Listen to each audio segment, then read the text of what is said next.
si Pi Network ay bigla pong tumaas ng mahigit 12% sa loob lamang ng isang araw. At sa kalagitnaan ng lahat ng haka-haka at balita, tila may malakas po na dahilan kung bakit umaarangkada ngayon itong si Pi Coin. Kaya sa video na ito ay pag-uusapan po natin ang mga posibleng dahilan sa likod ng pagtaas na ito. Ano po ang koneksyon nito sa Pi Today? Totoo ba ang chismis na magkakaroon na ng centralized exchange listing itong si Pi? At syempre ay pag-uusapan din po natin ang technical analysis ni Pi Network. Yan, kasama po dyan ang RSI, Bollinger Bands, volume at saka market cap. Kaya, ayan, bago po tayo magpatuloy ay pakibasa na lamang po muna ang disclaimer dito sa ibaba ng ating screen. Yan, simulan po natin sa kung ano po ang Pi Today at bakit po ito mahalaga para kay Picoin. Tuwing sumasapit po ang June 28 ay dito po ginugunita ng buong Pi Network community ang tinatawag pong Pi Today. Isa po itong yearly celebration kung saan ay ibinubunyag ng PiCore team ang mga malalaking balita at saka bagong plano. At sa taong ito ay inaasahan po ang apat na mga maaring magaganap. Yan. Una ay ang pagpapahusay po ng kanilang KYC process or Know Your Customer system. Pangalawa ay ang mas malinaw na direksyon ng mainnet roadmap. Pangatlo ay ang pagpapalawak po ng kanilang mga decentralized apps or dApps. At ang pang-apat ay ang nakakagulat na posibleng integration ng generative AI technologies. Kung tutuusin, parang technology festival na ito para sa mga Pi believers. Kaya hindi na po katakataka na maraming investors at supporters ang naging bullish or positibo ang pananaw kay Picoin ngayong palapit na ang Pi Today.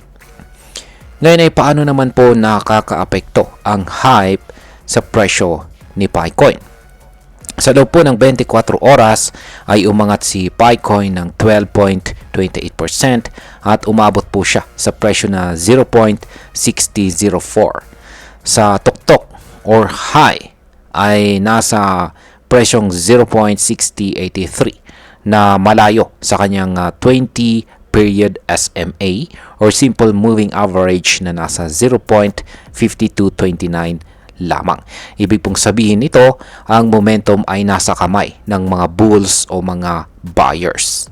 Para bang may kompetisyon ngayon sa pagbili ng Pi, kaya umaakyat ang presyo dahil sa demand. Ngayon, ang nakikita po natin dito ay ang 4-hour chart ni Pi Network at mula po ito sa datos ni OKX. Ayan. Ngayon ay pag-usapan naman po natin ang mga technical indicators sa chart dito na RSI at saka Bollinger Band. Yan, simulan po natin sa kanyang Bollinger Band. Yan po yung nakikita natin mismo sa chart na kinalalagyan ng mga candlesticks. Yan, tatlong linya po yan. Yung upper band is yung kulay red, middle band is yung kulay blue, lower band is yung kulay green.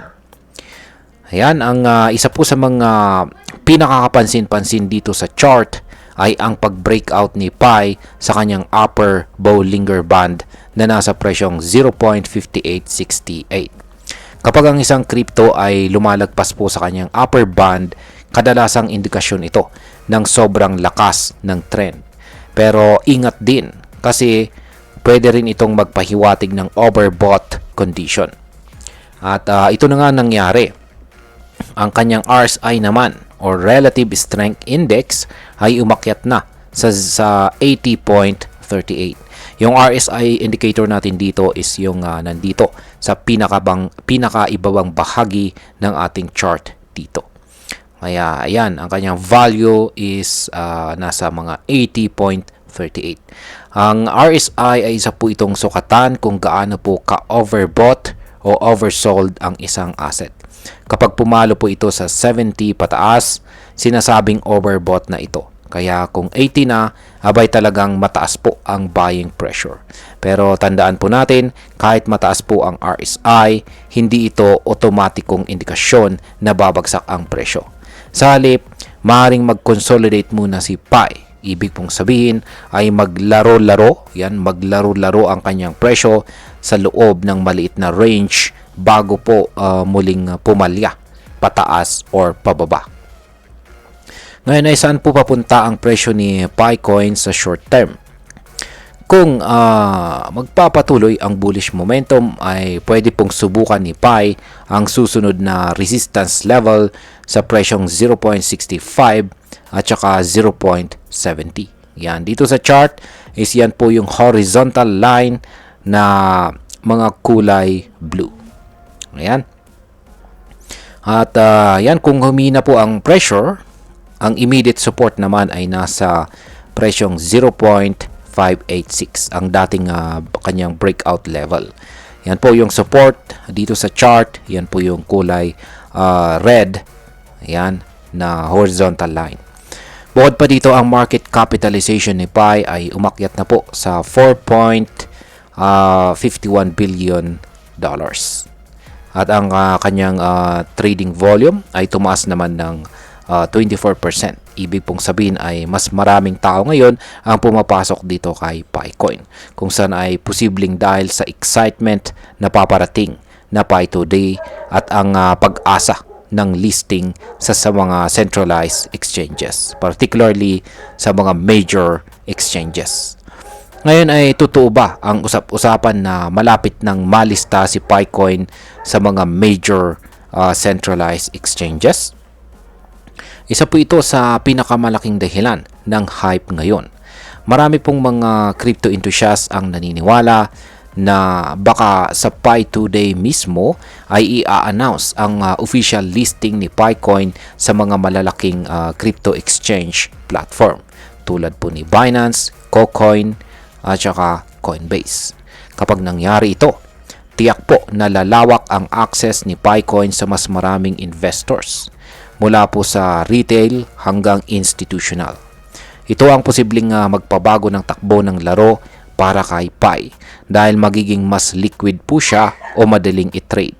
Pero hanggang wala pang opisyal na pahayag mula sa PiCore team, ito ay mananatiling speculation lamang.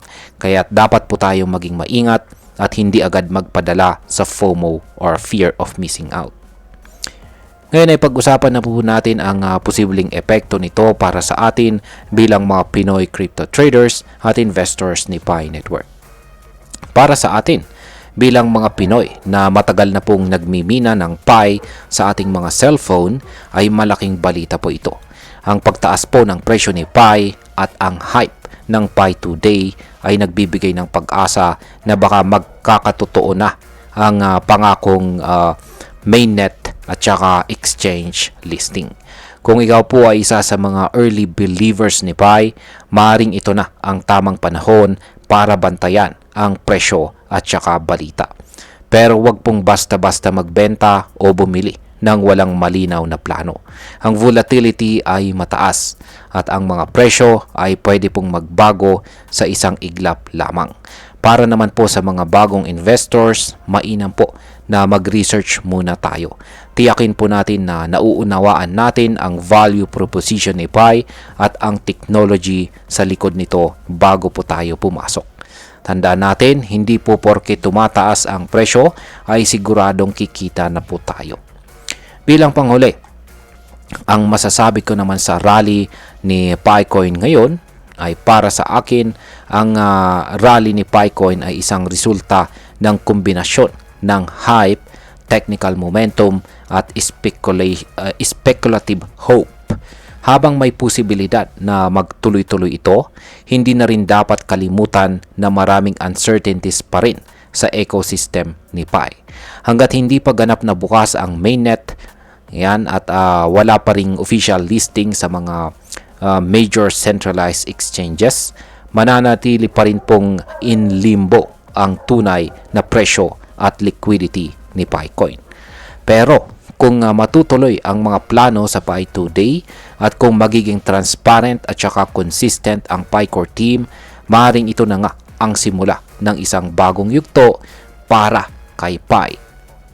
At ayan, hanggang dito na lamang po tayo sa video na ito mga ka-crypto. Marami pong salamat sa panunood. Ingat po tayo lagi at God bless po sa ating lahat.